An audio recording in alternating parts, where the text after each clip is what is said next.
அன்பிற்கினிய உலகெங்கும் வாழும் மாதா தொலைக்காட்சி நேயர்களே, அவர் இறைவனுடைய இதயத்திற்கு உற்ற ஒரு திருத்தந்தையாக இருந்தார். அறிவோடு நம்மை வழி நடத்தினார். முன்மதியோடு கடவுள் எதை விரும்புகிறார் என நமக்கு சுட்டி காட்டினார். மார்ச் மாதம் 27ஆம் நாள் 2020 ஊரடங்கினால் ஊரே முடங்கி கிடந்த பொழுது, உலகமெல்லாம் கதவுகளை சாத்தி கொண்ட பொழுது, யாருமே வெளிவராத அந்த ஒரு நாளிலே புனித பேதுரு சதுக்கத்தில் மாலை நேரத்தில் மங்கிய வெளிச்சத்தில் சற்று சிறு தூறலாய் மழை விழுந்து கொண்ட அந்த பொழுதிலே வெண்ணாடை அணிந்து தனி ஒரு மனிதனாய் யாருமில்லாத அந்த சதுக்கத்தின் முன்னே நின்று இறைவனிடம் வேண்டி மார்க்கு நற்செய்தியில் உள்ள அந்த இறை வார்த்தையை அவர் எடுத்துச் சொன்னது இன்னும் நெஞ்சில் பசுமர தாணி போல் இருக்கிறது. ஏன் அஞ்சுகிறீர்கள்?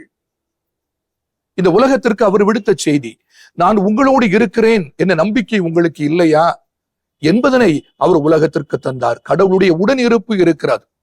ஒருவரை தேற்றிக் கொள்வோம், ஒருவரை தாங்கிக் கொள்வோம் என்று அன்பான அழைப்பை விடுத்து ஒரு நம்பிக்கையை உறுதியாக இந்த உலகத்திற்கு ஊட்டிய ஒரு திருத்தந்தை இன்று மறைந்திருப்பது மிகுந்த சோகத்தை நம்முடைய உள்ளத்தில் எழுப்புகிறது.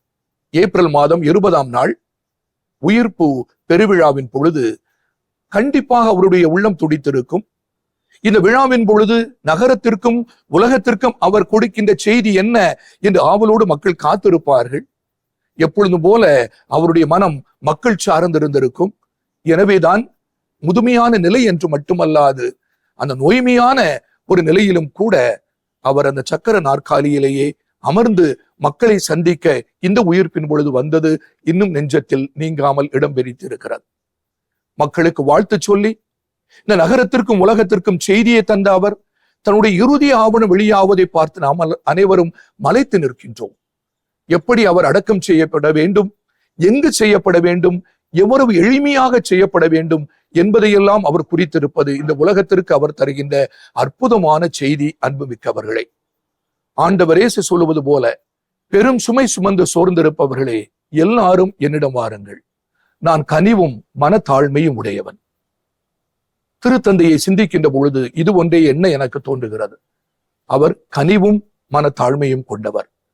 இந்த கனிவையே உலகம் பெற்றிருக்க வேண்டும் என பரிவை, இரக்கத்தை, கடவுளுடைய அன்பை போதித்துக் கொண்டே இருந்தார்.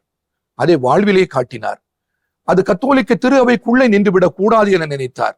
நாம் வெளியேறி எல்லா மக்களுக்கும் இந்த கனிவை, கடவுளுடைய பரிவை காட்ட வேண்டும் என விரும்பினார். அவர் வாழ்ந்து காட்டினார்.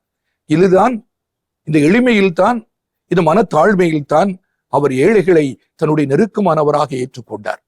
அகதிகளுக்காக குரல் எழுப்பினார். ஆதரவற்றவர்களுக்கென தான் இருக்கிறேன் என்று அவர் காட்டினார். இவ்வாறு எல்லா மக்களுக்கும் எல்லாருக்கும் எல்லாமாய் வாழ்ந்த நம்முடைய திருத்தந்தை இழந்து நிற்கின்ற இந்த வேளையில் நான் கோட்டாறு மறை மாவட்டத்தின் சார்பாக ஆழ்ந்த இரங்கலையும் இறை வேண்டலையும் உலக மக்களுக்கு யாவருக்கும், குறிப்பாக கத்தோலிக்க திரு அவையின் மக்களாகிய உங்களுக்கும் அன்போடும் ஆறுதலோடும் தெரிவித்துக் கொள்கிறேன்.